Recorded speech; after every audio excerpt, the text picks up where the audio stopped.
প্রধান উপদেষ্টা অধ্যাপক ডক্টর মোহাম্মদ ইউনূস প্রবাসী বাংলাদেশি এনআরবিদের দেশের পুনর্গঠন ও উন্নয়নে সক্রিয়ভাবে অংশগ্রহণের আহ্বান জানিয়েছেন। তিনি বলেন, প্রবাসীরা বাংলাদেশের অবিচ্ছেদ্য অংশ। জুলাইয়ের গণঅভ্যুত্থানের পর যে পরিবর্তনের আশা দেখা দিয়েছে তা এগিয়ে নিতে আপনাদের নিজ নিজ অবস্থান থেকে অবদান রাখতে হবে।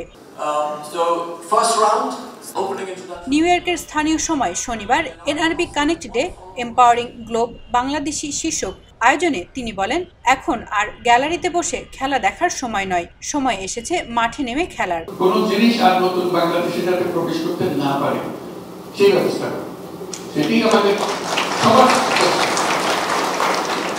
এবং সবাই দূরে দাঁড়িয়ে গ্যালারিতে দাঁড়িয়ে খেলা দেখবো ওরকম না, নিজে খেলবো না। আমরা গ্যালারির কাজ শেষ, আমরা প্রত্যেকে নিজে খেলবো, যেটুকু অংশ আমরা পারি সেটুকু অংশ আমরা পালন করবো। তাহলে ওয়ালটন এখন দেশের সীমানা পেরিয়ে পৌঁছে গিয়েছে 50টিরও বেশি দেশে। ওয়ালটন, ঘরে ঘরে বিশ্বজুড়ে।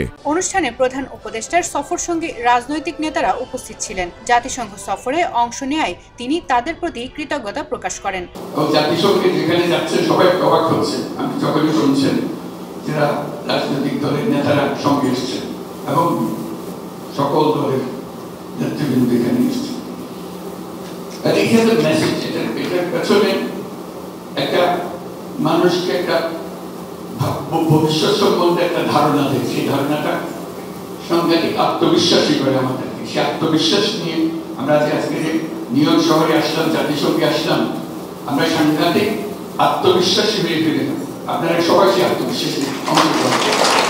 বাংলাদেশ জাতীয়তাবাদী দলের মহাসচিব মির্জা ফখরুল ইসলাম আলমগীর, জামায়াতের ইসলামীর ডক্টর সৈয়দ আব্দুল্লাহ মোহাম্মদ তাহের এবং জাতীয় নাগরিক পার্টির আক্তার হোসেন অভ্যুত্থান পরবর্তী বাংলাদেশ নিয়ে কথা বলেন। বাংলাদেশের মানুষের প্রতিবার লড়াই করেছে, সংগ্রাম করেছে। যেদিন থেকে একটা দুঃসহ একটা দানবীয় একটি শাসক গোষ্ঠী বাংলাদেশের উপর চেপে বসেছে, সেদিন থেকেই বাংলাদেশের মানুষ লড়াই শুরু করেছে। আমি পার্টিকুলার কোনো পলিটিক্যাল পার্টিকে কথা বলতে চাই না, প্রায় প্রতিটি মানুষের বিরুদ্ধে সংগ্রাম করেছে।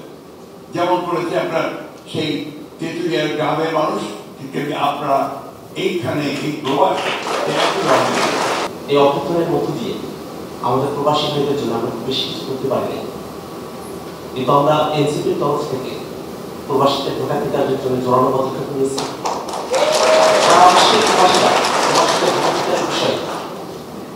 সকলেই আপনারা একমত হয়েছেন এবং আপনারা সকলের প্রত্যাশায় আছেন সামনের যে নির্বাচন, সেই নির্বাচনে আপনারা ভোটাধিকার প্রয়োগ করতে পারবেন।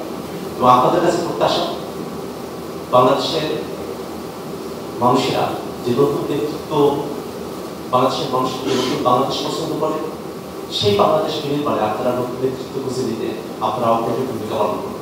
বাংলাদেশ বিনিয়োগ উন্নয়ন কর্তৃপক্ষ বিডার নির্বাহী চেয়ারম্যান চৌধুরী আশিক মাহমুদ বিন হারুন অনুষ্ঠানের শুরুতে গত 15 মাসে দেশের অর্থনৈতিক অগ্রগতির চিত্র তুলে ধরেন। তিনি প্রবাসীদের রেমিটেন্স 21%-এরও বেশি প্রবৃদ্ধিতে অবদান রাখায় ধন্যবাদ জানান এবং বিনিয়োগ বান্ধব পরিবেশ গঠনে সরকারের পদক্ষেপ তুলে ধরেন।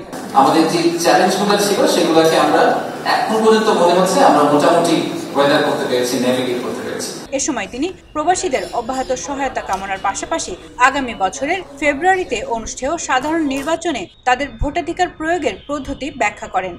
কাগজটাতে প্রত্যেকটা মার্কা দেওয়া থাকবে, প্রার্থীর নাম লেখা থাকবে না। দ্য রিজন প্রার্থীর নাম লেখা থাকে না সেটা হচ্ছে যে বাই দ্য টাইম প্রার্থী অ্যানাউন্স হয়ে যায় ততদিনে আপনাদের কাছে কাগজ এসে আপনারা ভোট দিয়ে আবার বাংলাদেশে ফেরত পাচ্ছেন, খুব চ্যালেঞ্জ। সো আমরা খালি মার্কাটা দিয়ে দিই, এরকম একটা কাগজ যাবে। অনুষ্ঠানে শুভেচ্ছা নামে একটি মোবাইল অ্যাপ উদ্বোধন করা হয়, যা প্রবাসীদের জন্য প্রয়োজনীয় সেবা, নির্দেশনা এবং বিনিয়োগের সুযোগ নিশ্চিত করতে সহায়তা করবে। খুব শীঘ্রই আমরা একটা অ্যাপ লঞ্চ করব বাংলাদেশ সরকার থেকে। ডেস্ক রিপোর্ট, খবরের কাগজ। যে পার্সোনাল আইডি আছে সেটা দিয়ে। খবরের কাগজ, নিখাত, নির্ভীক, নিরপেক্ষ।